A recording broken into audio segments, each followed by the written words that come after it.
Solve for Tomorrow is an opportunity to bring together young people's passion for technology with a cause that they care about. The ideas that come out from the competition has the potential to have lasting impact.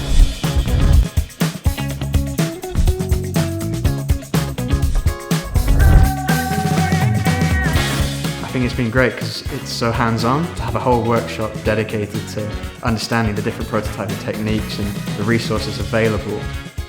It's been very fun and insightful, and I've definitely thought about a few ideas that I haven't thought about at the beginning. It's been incredible to learn so much throughout the program. I think as an initiative it really does give young people the confidence and the skills to succeed. They now see that the tech industry can be something that they're involved with and that they can really use their talents for good. I don't think it's quite sunk in yet that we've won. I think it's really giving us a good confidence in our idea, showing that it really can go somewhere. I would definitely recommend more young people to enter the competition. You never know, you might be the one that's making an incredible impact for a better future.